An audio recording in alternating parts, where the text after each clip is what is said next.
Magandang araw mga kasabong. Ito naman muli, si Laban Sabongero. Ang ating tatalakayin ngayon ay ang panganib sa overtraining. So mga kasabong, mayroon tayong panganib pala sa overtraining. So ito po yung mga panganib pagka nasubrahan po sa ehersisyo. So mga kasabong, mayroon tayong ehersisyo na rotation. Ito po yung paggamit ng flying pins, scratch box, ayun, pasampi, pailaw. Yun yung mga rotation natin. At yung sa table exercise naman, ito yung mga pakahig-kahig dyan, pa-flip-flip. Ayan, yun yung mga exercise natin. So ito, ang exercise din natin, ito po yung pagbitaw. So mga kasabong, may panganib sa overtraining, of course. Unang panganib mga kasabong, nawawala po ang peak condition dahil po sa overfatigue at burnout. Na burnout na yung kanyang amino acid. Ayan po. Pangalawa mga kasabong, panganib sa overtraining, nawawala po ang cutting. Ang cutting, timing at saka yung precision ng ating mga manok pansabong. Bakit kamo?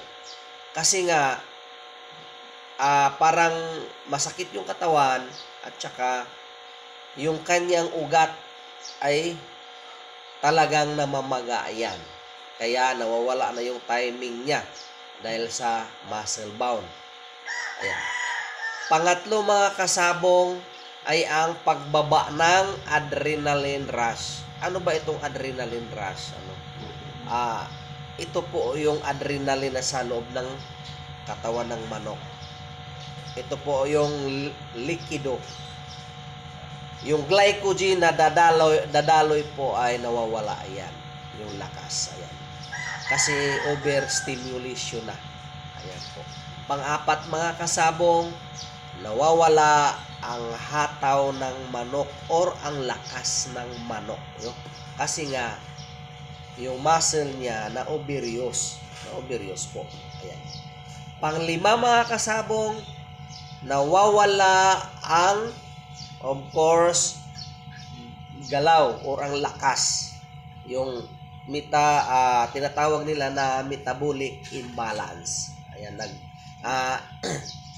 na-imbalance na yung kanyang metabolic. Ayan po. Pang-anim mga kasabong, ito po yung tinatawag na mental fatigue at kawalan po ng init sa exams. So, mapanganib talaga pag sa overtraining. So mga kasabong, paano natin ma-overcome yung overtraining? Ayan. Marami tayong mga pwede nating gawin dyan. Una mga kasabong, of course, kailangan lang natin na ipahinga yung manok. Ito po yung pagka na-overtraining yung manok mo, kailangan mong titignan yung ehersisyo. So, marami tayong ehersisyo. Ang mas maganda, ito po yung normal na rotation lang. Ang isasuggest ko. Huwag na yung grabe ang ehersisyo ng manok mo. Wala. Mapanganib yan. So, kailangan ng manok natin before sa kanyang exams, sa kanyang fight, ay, of course, kailangan niya ng pahinga ng 3 days or 6 days. Ganun po. Huwag niyo lang ipahinga ng mga 7 days. Ayan. Kailangan 6 days pababa. 3 days, pwede. Yan po ang pinaka-the-best na pahinga yung 3 days. Sabay carbo loading. Again mga kasabong, panganib po sa ating mga manok pansabong ang magiging sobra sa training. Of course, magma-muscle bound yan or mawawala yung kanyang timing, precision timing. Kasi ang naano yan, na-overuse po ang muscle. Pag na-overuse ang muscle mga kasabong, ay talagang that is a sign of fatigue. Hindi lang muscle bound yan, kundi papunta na po yan sa magkasakit po ang ating manok pansabong. Most especially pag hindi po healthy ang manok natin. Lalo na galing sa sisiw, nagkaroon po yan ng sakit, may probability na lalabas yung sakit niya pag na-over fatigue yan.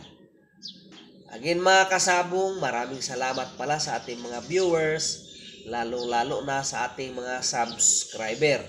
Sa wala pa, inanyayahan ko kayo na mag-subscribe. Baka sakaling sa akin kayo matuto. Maraming salamat po sa inyo.